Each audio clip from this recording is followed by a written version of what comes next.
அன்பர்களே, நண்பர்களே, உங்கள் பாலுவின் இனிய காலை வணக்கம். இன்று அதாவது மார்ச் 2, 2024 மாசி மாதம் 18ஆம் தேதி சனிக்கிழமை. சஷ்டி திதி காலை 7:54 வரை, அதற்கு மேல் சப்தமி திதி. விசாக நட்சத்திரம் மத்தியானம் 2:42 வரை, அதற்கு மேல் அனுச நட்சத்திரம்.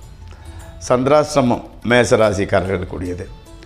ராகு காலம் காலையில் 9லிருந்து 10 வரை, யமகண்டம் 1லிருந்து 3 வரை.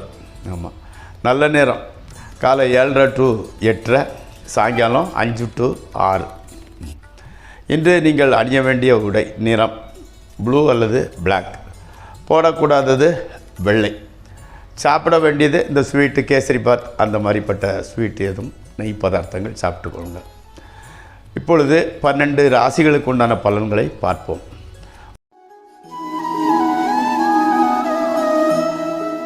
மேசராசி.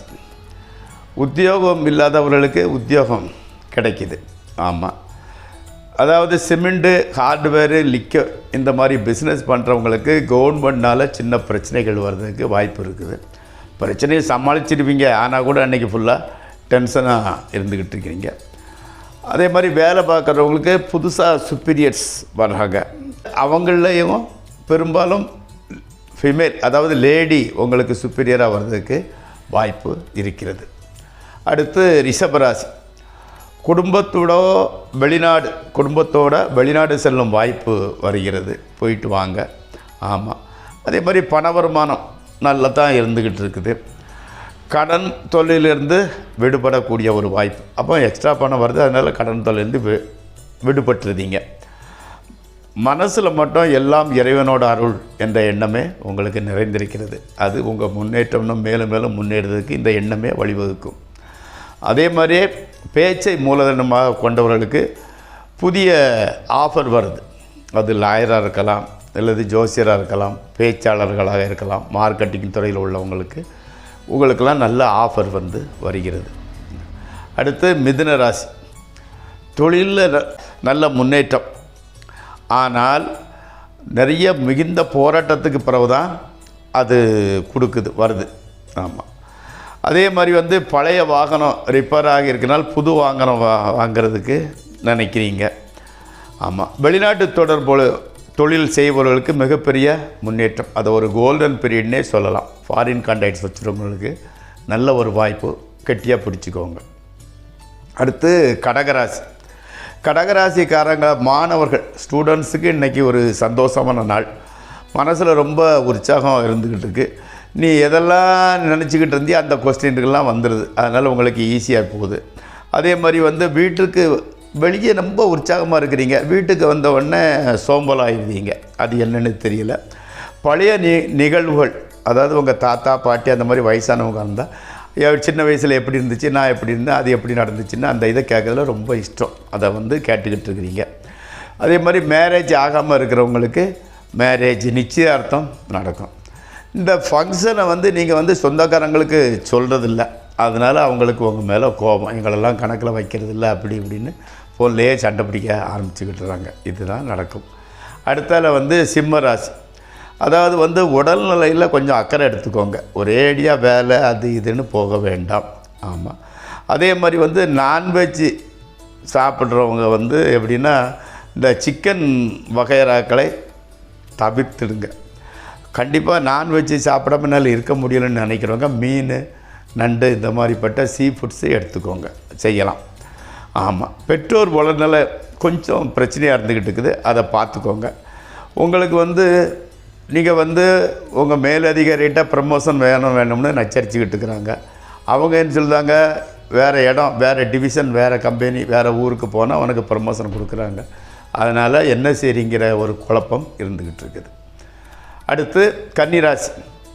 மனைவியோட சின்ன சின்ன கருத்து வேறுபாடுகள் வந்துக்கிட்டு இருக்குது. அதே மாதிரி மருத்துவ செலவினங்கள் கூட வந்துக்கிட்டு இருக்குது. உத்தியோகத்தில் வேறு டென்ஷன், அதாவது வந்து எப்படின்னா அந்த மேலதிகாரிகளோட சின்ன கருத்து வேறுபாடு, அதனால் மனசில் வந்து டென்ஷன் ரொம்ப ஜாஸ்தியாக இருக்குது. துர்கா அல்லது பத்திரகாளிகை கோயிலுக்கு போயிட்டு வாங்க, எல்லாம் சரியாகிடுது. அடுத்து துளாராசி. உங்கள் மேலே பொறாமையாக இருக்கிறவங்க இன்னும் வயிற்றுச்சல் படும்படி உங்கள் முன்னேற்றம் நல்லபடியாக வந்துக்கிட்டு இருக்குது. காலையிலே ஃப்ரெஷ்ஷாக போகிற நீங்கள் அதே ஃப்ரெஷ்ஷாக திரும்பி வர்றீங்க. அங்கே வேலை செய்வீங்களா, ஏசியில் சும்மா இருந்துக்கிட்டீங்களா தெரியறதில்ல. அந்த மாதிரி ஃப்ரெஷ்ஷாக வர்றீங்க. பார்க்குறவங்களுக்கு ஒரே ஆச்சரியம். ஆமாம். அதே மாதிரி விலை உயர்ந்த வாகனம்னு பெரிய காஸ்ட்லி கார் ஒன்று வாங்கணுங்கிற மாதிரி பிளான் பண்ணிக்கிட்டு இருக்கிறீங்க. அடுத்து விருச்சிக ராசி. அப்பா மூலம் செலவு வருது. மிகவும் சலிப்பு. என்னடா இது வாழ்க்கை, வந்தது போகிறதும் சரியாக இருக்குங்க மாதிரி சலிச்சுக்கிட்டே இருந்துக்கிட்டு இருக்கிறீங்க. வண்டி ஓட்டும் போதும் கூட ஏதோ யோசனை அந்த மாதிரி வந்துக்கிட்டு இருக்குது. உஷாராக போங்க. வர வேண்டிய பணம் சேரலை. குழந்தை பாக்கியம் டிலே ஆகிட்டு போய்கிட்டு இருக்குது. குடும்பத்தில் கவர்மெண்ட் வேலையில் சேர்றதுக்கு காசு கேட்குறாங்க. கஷ்டப்பட்டு அப்படி இப்படி புரட்டுறீங்க. ஆமாம். ஆனால் காசு கொடுத்தா வேலை கண்டிப்பாக கிடைக்கிறது. அடுத்து தனுசு ராசி.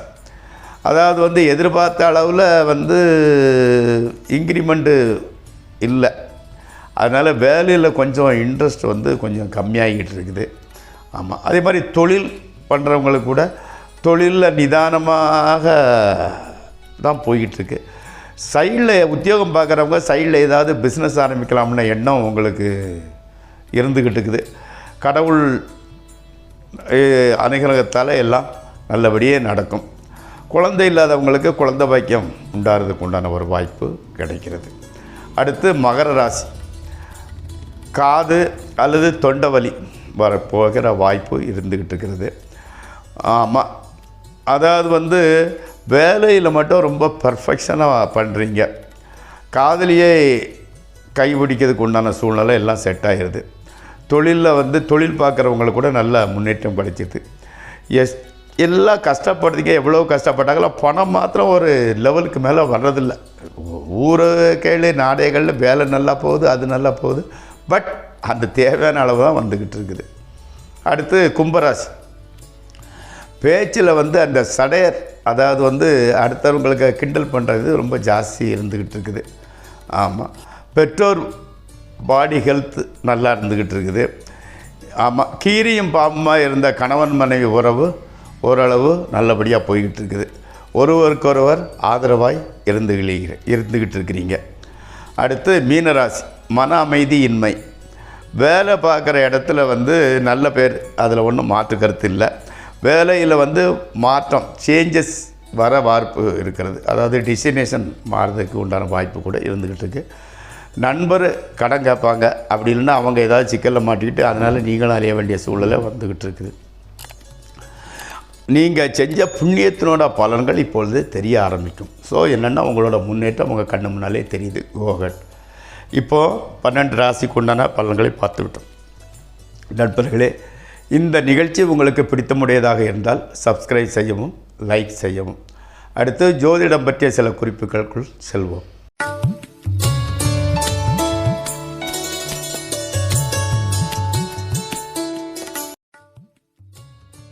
அன்பர்களே, சுக்கிரனை பற்றிய ஒரு சிறு கதை சொல்லலாம்னு நினச்சிக்கிட்டு இருக்கிறேன். அதாவது மனைவி அமைவதெல்லாம் இறைவன் கொடுத்த வரம்னு சொல்லுவாங்க. அதாவது ஒருத்தனுக்கு நல்ல மனைவி அமைஞ்சிட்டு அப்போமே பாதி வெற்றியே அவன் சந்திச்சிருவான்.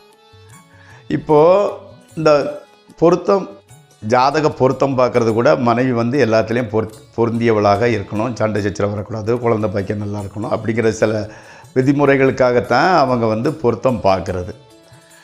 இப்போது ஜென்ரலாக என்ன சொல்லுவாங்க, marriages R made in heaven. அதாவது கல்யாணம் திருமணம் சொர்க்கத்தில் நிச்சயப்படுகிறது அப்படின்னு சொல்லுவாங்க. நிறைய பேர் இப்போது இந்த காலத்து, அதாவது இந்த ஐடி ஃபீல்டில் பெருகி சம்பளம்லாம் ஜாஸ்தி கணவன் மனைவி வேலை பார்க்குற இந்த காலகட்டத்தில் நிறைய பேர் எனக்கு பிரச்சனை ஆரம்பிக்கிறதே என்னோடய மனைவி தானேங்கிறது மாதிரி ஒரு ஃபீல் பண்ணிக்கிட்டு இருக்கிறாங்க. அப்படி நீங்கள்லாம் முடிவு கட்டிடக்கூடாது.